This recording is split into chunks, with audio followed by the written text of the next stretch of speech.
How was that? Thank you for that spiritual nourishment through the sound of song. Did it make you feel like you're Irish? Does anyone feel like they're Irish today? Raise your hand if you actually are Irish. Now, I know there's some cheaters out there. My name is Reverend Erin McCabe. St. Paddy's Day is one of those interesting holidays, right? It's one of those interesting celebration days where everyone feels a part of the group, no? Where everyone feels Irish. So now raise your hand if you have become Irish for St. Paddy's Day. Yeah, I hear you. There was a float in downtown Lee Summit that said, for the St. Paddy's Day parade, that said, if you are lucky enough to live in Lee Summit, you're lucky enough to be Irish, something like that. Like you're as lucky as the Irish.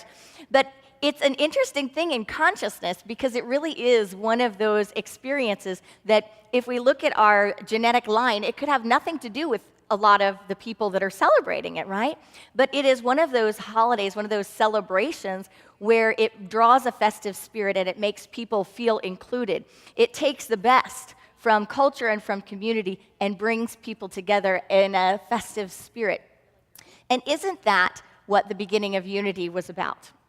Isn't that the beginning of creating community, creating something that we called unity out of what was a variety of different world religions and traditions and sacred practices? Unity began so many years ago based on the principle that if one gets in tune, fully in tune with their divine presence, their divine essence within, one can receive and experience all the fruits of the Spirit. And it doesn't need to come from books, lectures. It doesn't need to come from religion. It doesn't need to come from any sort of external practice.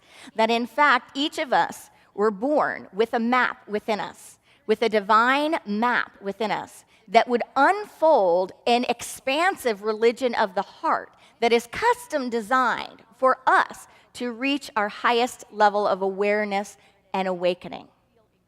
That is the beginning of what I see as unity. We've been doing a series on what does unity teach about or think about, different ideas, and I picked a fun one today. Are you ready? What does unity teach about evangelism?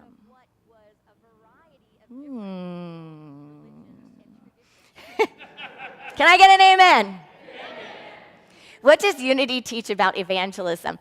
Well, the word evangelism comes from the idea of angels, right? Evangelism, angels, and messages from God. And so in that sense, unity certainly does teach that we are all here to be messengers of God, that messengers of absolute divine ideas. But if you've been in unity for a while, and if this is your first Sunday, you're here for a fun Sunday.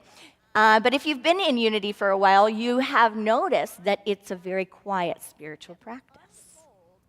You may have noticed that there is not a lot of proselytizing or evangelizing. There's not a lot of trying to convince people to come here or to be a part or to get it or to say that they need it or they have to have it. Now, that is a core foundation of how we began and how we started. Unity didn't begin as a religion. Unity began as a spiritual practice, and it was a spiritual practice that would help a Christian put together practical tools to be a better Christian or to have a better life. It would help a Jew become a better Jew. It would help a Buddhist be a better Buddhist. It would help someone that is unchurched be a better unchurched, emission of God, right? That is our beginning. That is the core. That is the foundation. Now, with everything that human beings seem to endeavor upon creating, the longer time passes, the more time goes by, the more organized things start to get. And people say, well, if we come together like this, we could come together in a better way if we had this and that. And if we had this and that resource, or if we called ourselves this and that, or if we organized like this and that, then maybe we could do more. Maybe we could be more. And so as it evolved, the services, the lectures, the teachings, the educational movement that began as unity, which was a movement of awakening, a movement of healing, a movement of recognizing God by no name and all names, expanded, and it moved from being on different days of the week to being a Sunday morning practice. Now, if you go back in the history, you'll see that even some of the early services, they weren't on Sunday morning because the intention was that you would be able to still go to your church. You could go whatever day it was. You could go to your church, your synagogue, whatever it is. You go to your house of worship. You go to whatever you were born into, whatever feeds your soul. And then you come to Unity on the side to get whatever tools and nourishment you need to just make that come alive so that it becomes a practice that's not reserved for one day a week or one time a week. And also so that it becomes a practice where we take charge and we take control of recognizing that I am not here to just receive the word from another man or woman, right? I am here to receive the word myself and to make it come alive in my life. So it's not enough to just listen to someone else. It's not enough to just take on someone else's dogma, take on the practice, take on the sacred text or whatever it is. That this is about my life. This is about my spirituality. This is about the divinity and the calling within. I am the priest. I am the rabbi. I am the sage. I am the saint. Pretty radical.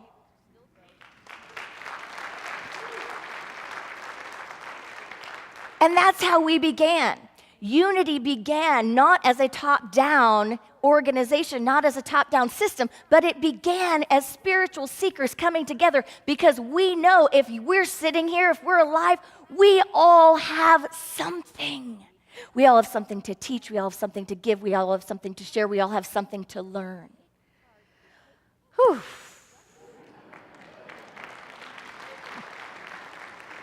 I want to share with you a little bit from a 1923 address of Charles Fillmore. This was his address at the opening of the Unity Conference and Healing Revival. And he talks about unity and about how we started and what we are doing here. Now, one of my favorite things is about unity is that it didn't start as a church, and it really wasn't intended to be a church. And again, as I said, as things evolve and structures get advanced and people want to help each other and people want to form more community, people always make systems, do they not?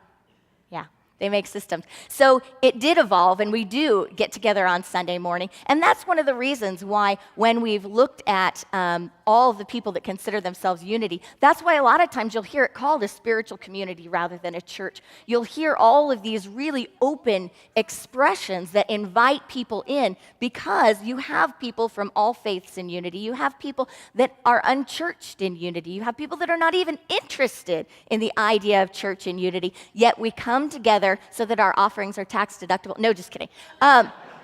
We come together as a church, but we really do. We come together as a spiritual community because what is a church if it is not people that have come together under a roof of consciousness to celebrate, to experience, and to activate that which they believe in, right?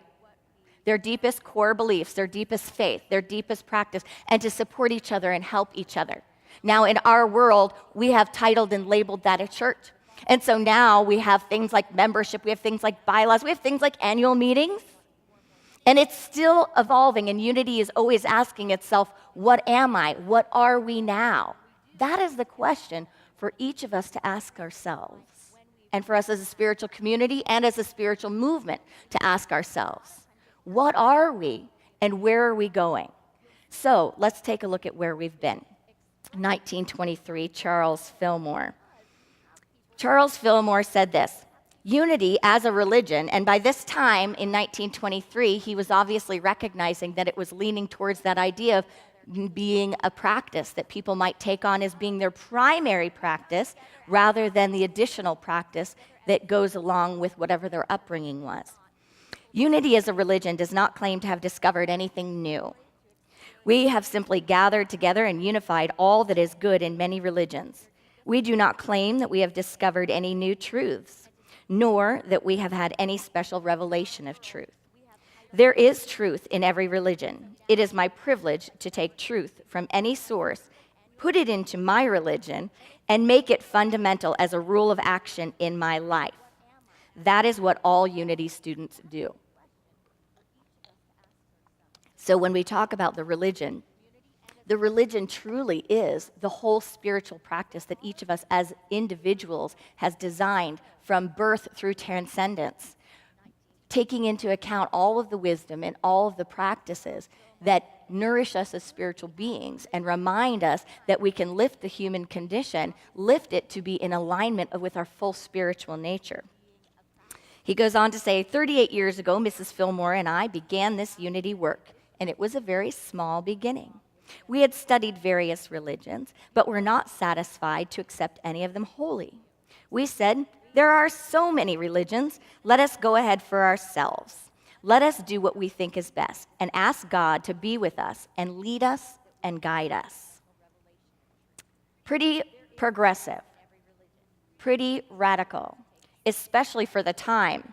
We have a speaker coming up April 7th, and he wrote a book. His name is Philip Goldberg. He wrote a book, American Veda. He is an interfaith minister, but in this book, and he'll be sharing with us on Sunday morning, in this book, he shares a little bit about what Fillmore just said, about how he pulled from the best of all religions, how they explored, they researched. And this book actually goes into some of our beginnings and how we got the diversity and the expansiveness of what we called unity.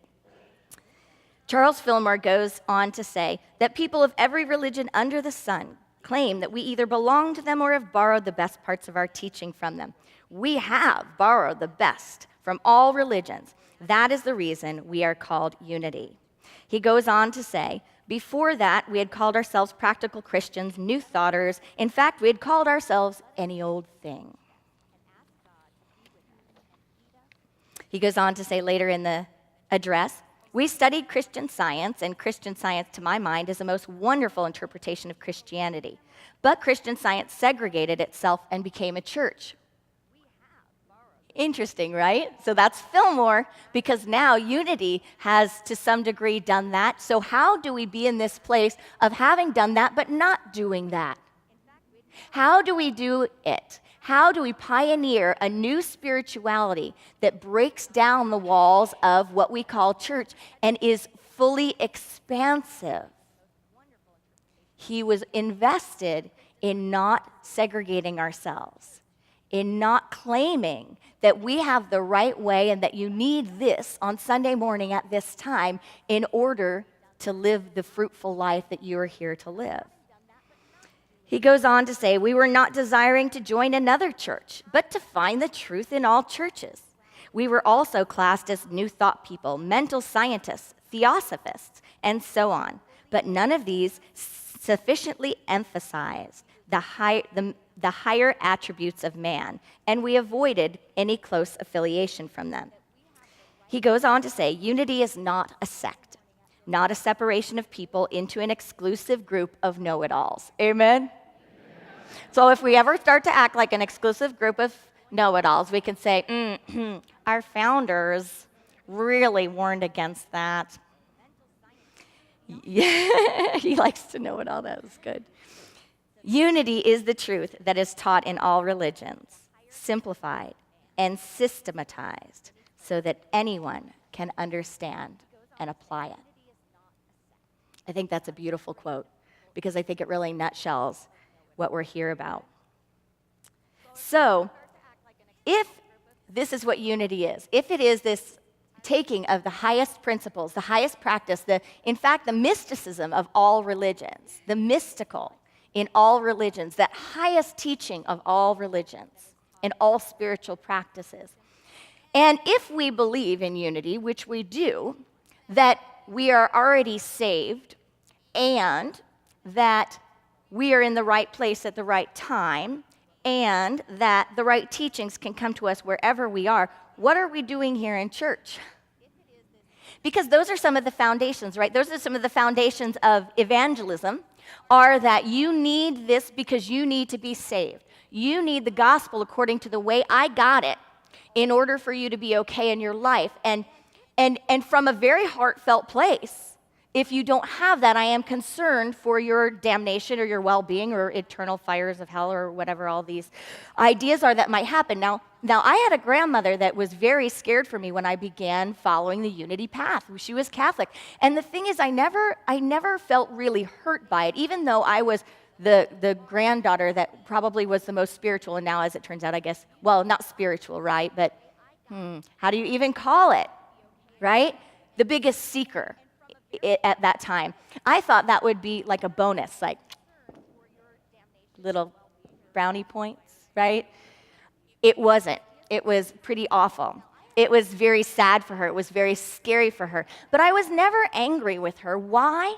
Because I knew that she believed what she believed so much and loved me so much that of course it would be scary. And of course, if I thought what she thought about what was going to happen to me, I might express myself in some similar ways, yeah? So I could fully presence her, fully still love her, fully still get it, but not agree, and that was okay. That's part of the unity path, and that's part of the unity practice. So on unity and evangelism, if we don't believe that you need to be saved, if we don't believe that you need to come here, we don't believe that you need to hear someone else's rules or idea of their spiritual practice, then again, what are we doing here? I believe we come together each Sunday because we create a consciousness that we gather here together, a consciousness that nourishes and feeds each of us and that nourishes and feeds the good in our lives.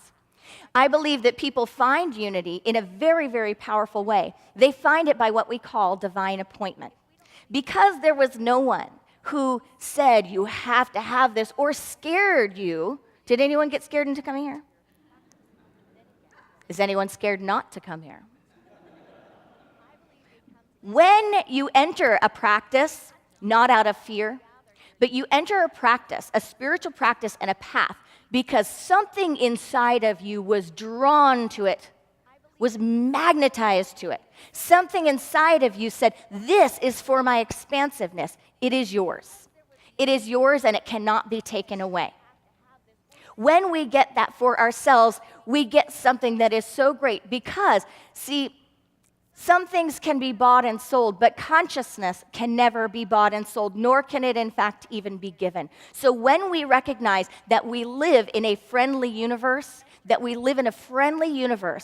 live with a fullness of a core of light within us, a connection, a source, and it is constantly guiding us, we get something that is so valuable, it goes beyond taking on something that belongs to someone else. It goes beyond that because it can never be taken away.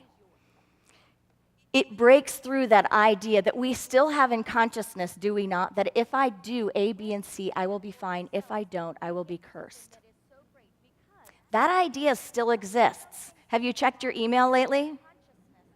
If you forward this on to 10 people, you will be very happy. If you forward this on to 7, you'll find the love of your life. And if you forward this on to 50, a large sum of money will come to you within the next 10 weeks.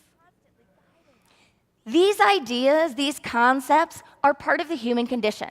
They're part of what we call the carnal mind. They're part of that consciousness that exists within everyone that tells us that the world is black and white, that tells us that if we do A, B, and C, we can get D. When we move into awareness, we realize that's just part of the animal nature. That's just part of our consciousness, part of the human condition. That in fact, that there is no one that can give us the truth. There is no one that can save us. There is no one that can be the authority over our lives, not even the email superstitions, not even any world religion. That in fact, it's more intense than that. It might seem at first that it's easier to not have a plan to follow, to not have someone else's truth to try on and say, you can get to the point where you'd say, like, I'll pick the one that's right. Just tell me which one that's right, and I'll pick it and do it because I'm all about getting that done, getting my enlightenment done. Let me just get my enlightenment done, and then I'm just going to move on to the next thing. There is a degree to which it is actually a serious commitment and a serious practice to say, I fully have to participate in this. And in fact, I can hold no one else, no book, no religion, no history, no education, no culture, no one else responsible for my awareness of my divinity and my source and my getting to know it, getting back to it, expressing it, and expanding it. Amen?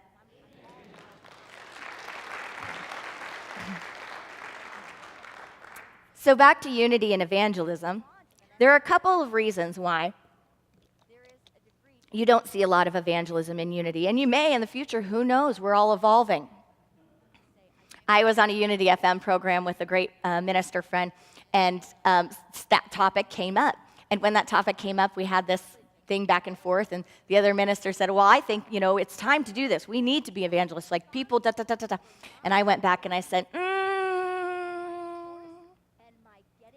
if we needed to do it, that would have an assumption under it, an assumption that I don't believe is unity.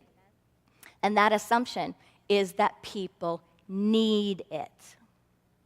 How can we be in a place where we value it? We know we need it. We even could see how it could transform other people's lives and the lives of our world, but we still don't see someone else as needing it, like they need it to be okay. They need it to be whole. They need it to be enlightened. I think the way we can do this is by recognizing that in that statement, even if we have a greater idea that, things will expand with this, if people can be loving and tolerant and inclusive and recognize the light in all beings, our whole world will expand, their minds will expand. If they realize they don't need all of these outer things, then they can release addictions and move into the fullness of their spirit and all these wonderful things, right? But if we hold the consciousness that they need it, then what am I saying? I am saying in this universe, I am saying that my mind, because the second I have a thought and I can put it into words and I think, you need what I got, right? Or even I need what you got. The second we go there, we are in the ego mind. The second we go there, we are in analysis, we are in ideas, we are in the realm of matter and the realm of the human condition. And what does that suppose? That supposes that the same spirit that brought me to where I am isn't bringing you to where you need to be in this moment. And I would say that's not unity. There's not a lot of things that I would, make a statement like that, but I would say that's not unity. What unity is trusting and saying and praying and knowing that the same fullness of the Spirit that is right here with me is the same fullness of the Spirit that is right there with you, working in and through your life. So anytime I think I need to save you, help you, this or that, I better stop and pray, because what I need to do is pray. Pray for me, pray for you, pray for my world, pray for our world, because if I am putting my human ideas on trying to manipulate something else, I will miss the mark. Now, that doesn't mean I'm not called to act, right? That doesn't mean I'm not called to share, called to act, called to do, called to change, but it comes from a different place. It comes from a place of center. It comes from a place of prayer. It comes from a place of calling. It comes from a place of recognizing that everything in my path has brought me to this moment, that everything in your path has brought you to this moment, and that the infinite wisdom is right here for all of us, guiding us to the next stage of evolution, to the next stage of awakening, to the next stage of enlightenment. And when we get that, a subtle shift happens. Ideas that may express themselves as anger, pressure, judgment, coercion, convincing, condemning, guilting. All of those ideas, they shift into this presence. They shift into this presence that is compassion, that is love, that is divine understanding, that is graciousness, that is all things God. All things that we say is that good, that ultimate good that has no opposite. It shifts into that. And here's the key. The only real way to help ourselves or anyone else or our world, the only real way to give what we're seeking to give when we try to change someone else or when we think someone's wrong or someone needs something, the only real way to do it is through absolute love.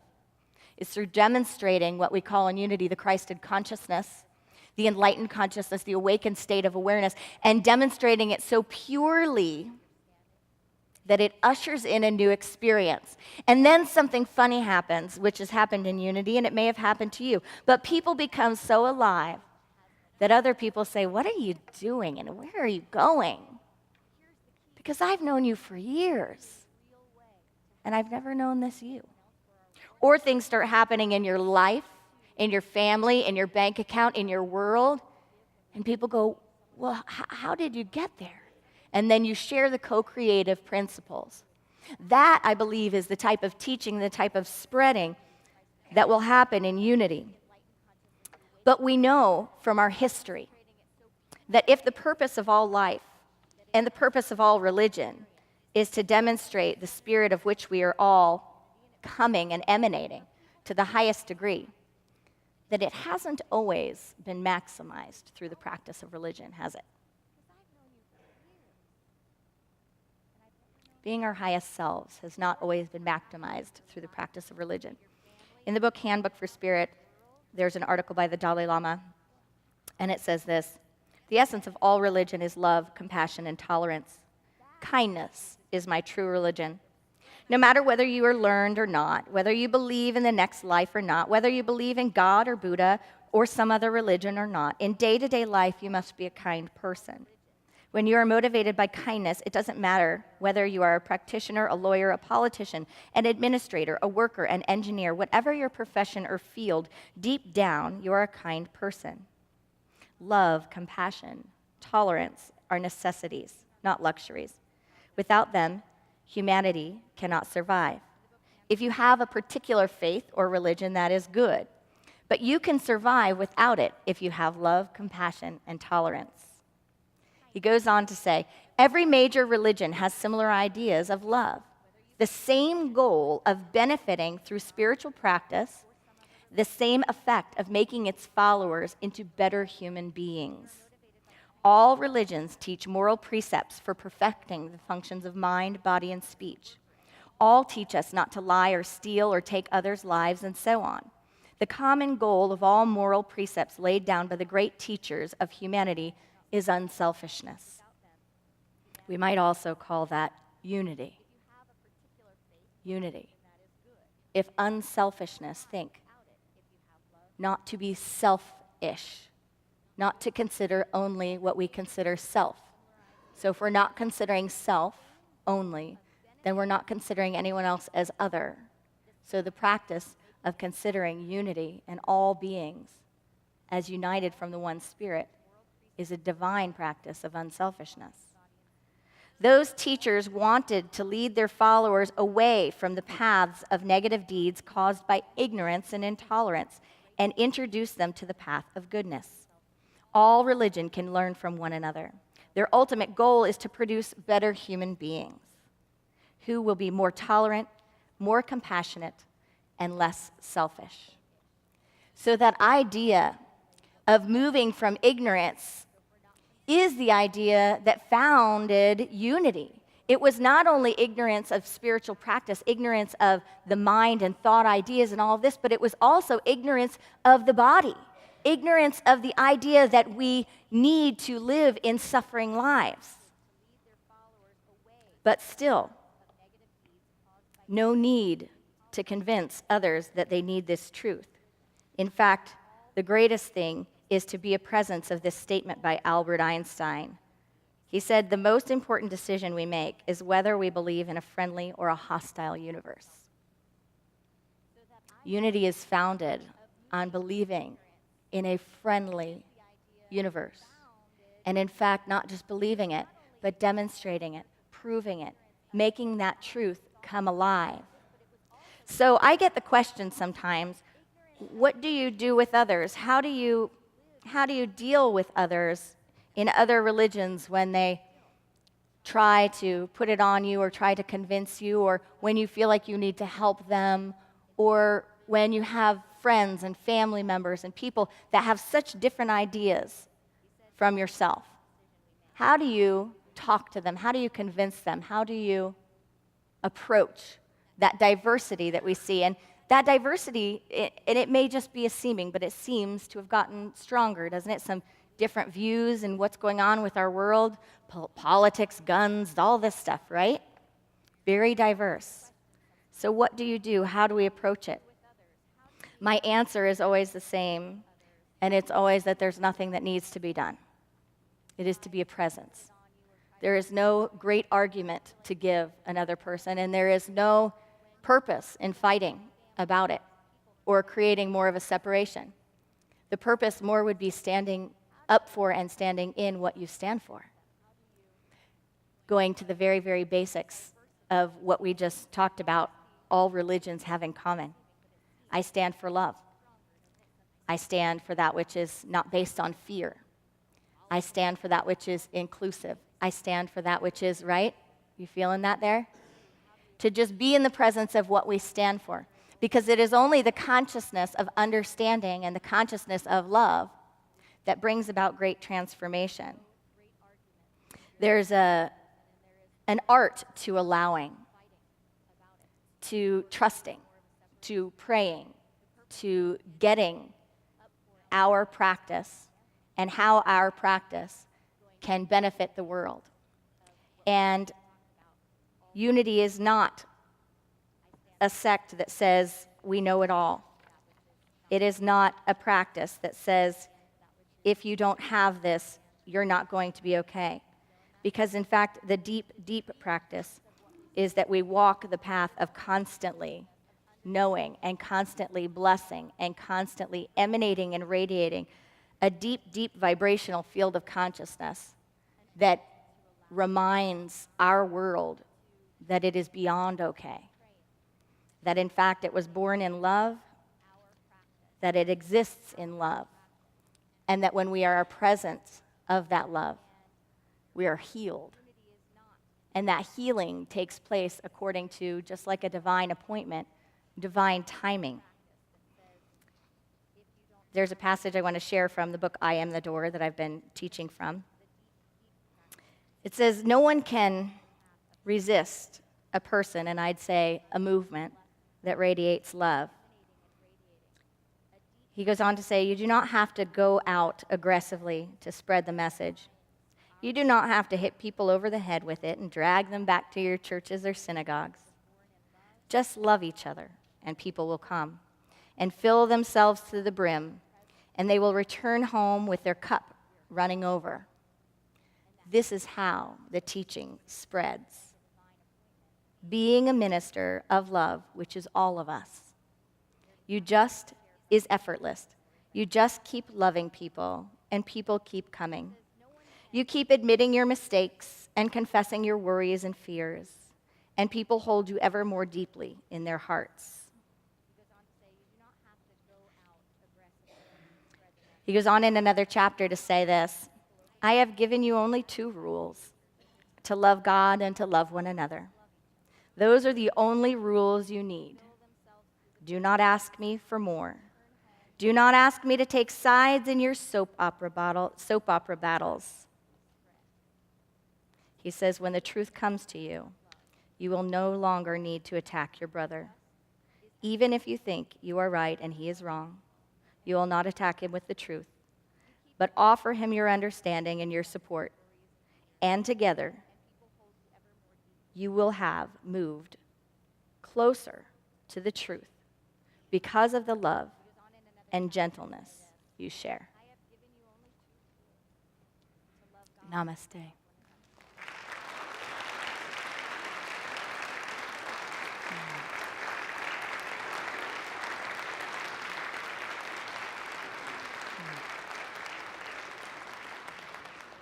So as our musicians prepare and as we prepare our offerings for circulation, I share with you this. With all that said, then what are we doing here? This is what Charles Fillmore says in his address. The charge. We want a better and purer truth to go out to the world under the name of unity. To accomplish that end, we must be unified and energized by spirit and in spirit. We must have a better understanding of the character of spirit. We must know the fundamentals of beings and express those fundamentals with fervor, power, and zeal. We must better understand ourselves. We must realize that right now we have a spirit, that we have a wonderful mechanism called the body, an expression of spirit. We must know how to use wisely the innate spiritual tools with which the mind, the infinite mind, has endowed us. That is why we gather together, to be ministers of truth. Namaste, reverends.